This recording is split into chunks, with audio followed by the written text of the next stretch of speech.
Hey guys, it's Nikki. Welcome back to another song review. Today we're going to be checking out Metallica's Harvester of Sorrow live in Moscow. This is from 1991. It was the winner of last week's poll. I'll pop it in here for you to see. And as you can also see, at the time of recording at least, the poll is a tie.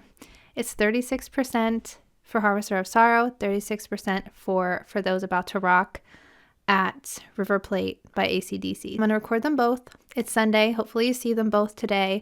If one or the other is blocked, just know the other one is coming when YouTube allows. And yes, I will still check into the other songs that didn't win. But for today, for this video, Harvester of Sorrow. Now, going into it, I do want to say I know this song. I'm a big Metallica fan, but I don't think I've ever seen this Moscow performance yet. And I know it's one that everybody talks about. So let's check it out together. Let's pop our headphones on, turn it up, and here we go. You know, Moscow, we're having some fun today! Heard a weird voice. I don't know if that was something on my computer or the video. Oh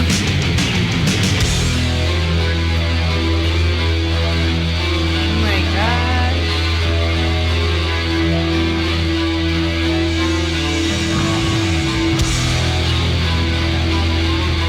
I've heard that this crowd was insanely large. I don't know how large.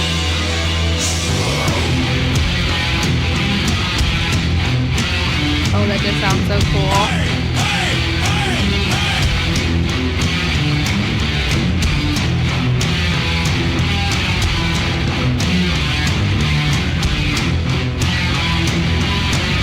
I see him mouthing the haze.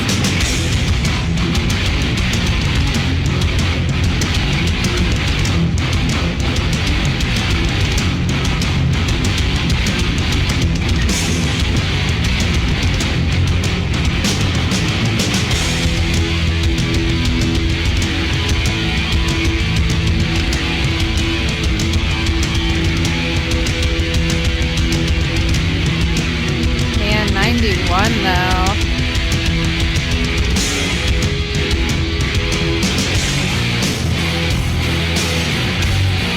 So long ago now.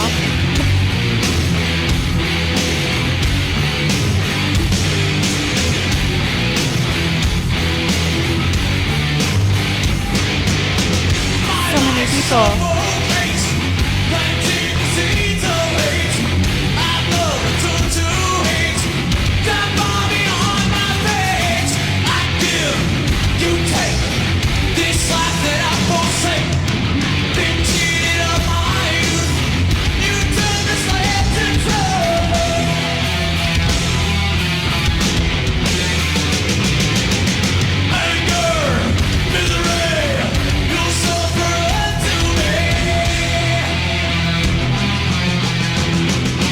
Saw a mixture of people there. I think moshing and then people trying to control it. I think.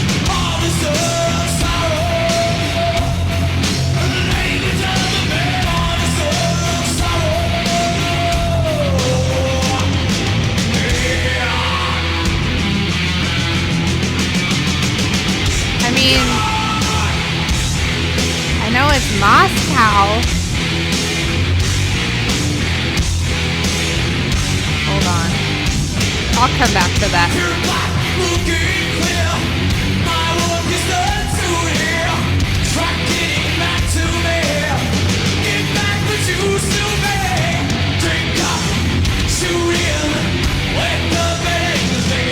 He did the arm thing. I didn't know when that started. I still don't know when it started exactly.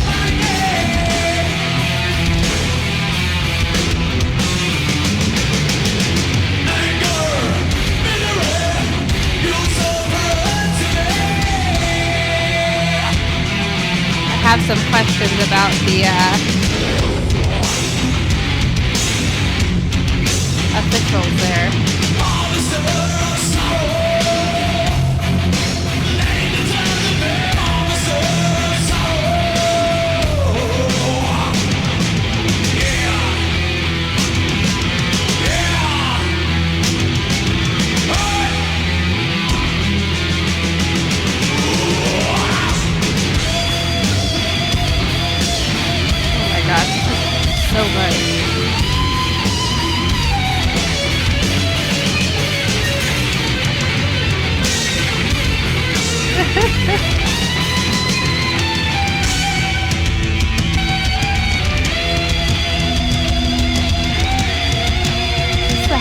craziness of it all.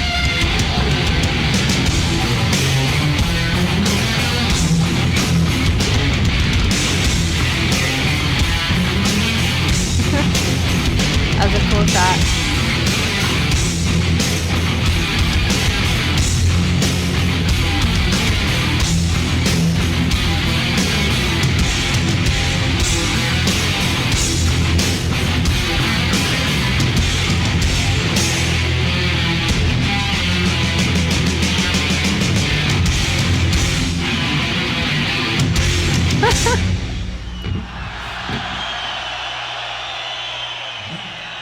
Not yet.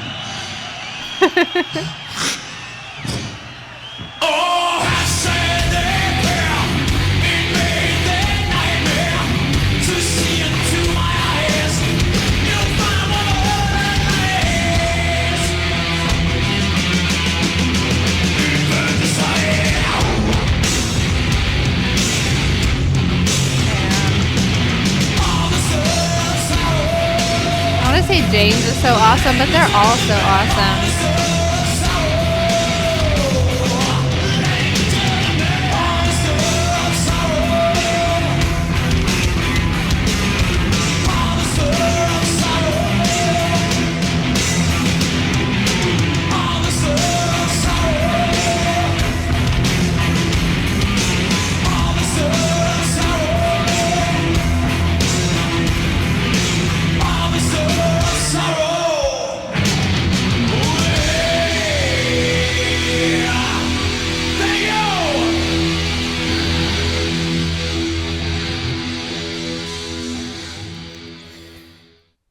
Oh my gosh, that crowd, so big, obviously. I want to see, I'll scooch over and look into things more, but I want to see how many people were there. If those people that were like beating on different people in the audience, were they just like official? Like, I don't know. I don't know how that works in Moscow. I'm going to do a little research and then we'll talk. Okay, on AmericanSongwriter.com, it says, remember when Metallica played to a crowd of 1.6 million in Moscow. If a band is lucky, they might play to 1.6 million people across a whole tour. In 1991, Metallica hit that number in a single show. It says there was a free concert in Moscow, Russia, for an annual series dubbed Monsters of Rock. Despite Russia being in discord at the time, there had recently been a Soviet coup attempt. Many citizens escaped the upheaval for a while and rocked out to Metallica's indelible catalog.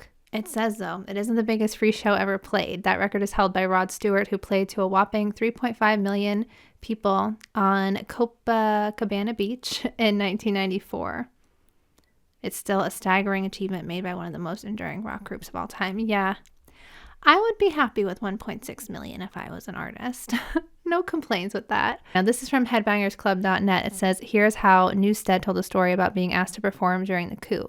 I don't know if you know the story. People have heard it before, probably a few times. I've told it a few times. But we were in the Eastern Bloc touring with AC/DC at the time, which is funny. Since they were both in the poll, they both tied the poll. Couldn't plan that. There were still a lot of communist nations that hadn't been switched over. And the coup starts happening in Russia, and word comes out. There's kind of mumblings amongst the managers and stuff like that. And things like they're going to go play this big show somewhere. So we got a message from a prime minister representative from Russia or something, got through our management, and they had talked to the kids that stood up to the tanks, the leaders of the resistance. What would you like for reward for saving us all? We want American rock and roll. We want Guns N' Roses. We want Metallica. So AC/DC and Metallica are right around the corner as far as it goes. And then he just talked about how big the plane was that they all traveled in to get to it. And he said he was stunned by the crowd that was there since 10 a.m. in the morning for rock and roll. He talked about the 1992 film For Those About to Rock, Monsters in Moscow, which is the completion of the concert footage made into film. He confessed that he watched it more than he watched Metallica. I've never heard of that, though. For Those About to Rock, Monsters in Moscow. Let me see. Okay, so that's just the whole festival then. I know I said Monsters of Rock earlier, but I didn't realize. I don't know. My brain sometimes, you know. But this was really good. I want to see, I couldn't really find too much about like the people. I mean, people were talking about the police, like beating people with their batons, but I couldn't really find too much other than people just like talking about that happened. And that was wild to see because I could not imagine that happening at a show here. That is nutsiness. But aside from that, the performance was really good. Obviously, I mean, Metallica is one of my favorite bands, and I just love that it was just so heavy. And I mean, they can still put on a really intense, crazy show now, even all these years later. They're still amazing at it. But watching them when they were younger, and just how they just headbang so much and just really got into like the beat, or like James going over and punching the cymbal with his fist. Like, I love that kind of stuff. I don't know why. I don't know what it does to me to see people like really like getting into the beat or the rhythm of the song, but I just think it's really cool. So this was a good one. And James kind of did the drink up, shoot in, let the beatings begin. And I know that gesture changed over the years a little bit. I don't know when it came together exactly, but he does a little gesture. If you're a Metallica fan, you probably know that already. But I will talk about the song Meaning really quick too, because I wanted to get into that a little bit. But I was just blown away by the performance itself that I haven't gotten to that part yet. So on songfacts.com, it says common consensus indicates that the song tells a story of a drunken and drugged man who torments his family before cracking and murdering them. Other interpretations include abortion and slavery, although the latter is a bit of a stretch. Yeah, I don't get that. I understand the man who kills his family based on the lyrics. But by all accounts, the harvester is a metaphor for something, be it a figure or an object that serves as a source of pain, misery, and anguish. And I did see something on a Reddit page where people were trying to figure out the meaning of it. And somebody said, hear me out. Maybe it's written metaphorically as if the drugs and alcohol are the harvester of sorrow, directing the lyrics at the person who is controlled by the drugs. In my counseling program, they made us write a letter to alcohol or drug of choice and basically make it about why we love, hate that, and why we are able to give it up. This seems like that, except the other way around, the harvester of his sorrow. And I thought that was kind of an interesting twist to look at this song. But you guys let me know what you think. Let me know what you think it's about. What you thought of this whole performance. I'd love to know. And yeah, stay tuned for the AC/DC, because that will be coming hopefully soon if YouTube allows. All right, guys, I will end this here. As always, thank you for watching, and I will see you in the next one. Bye.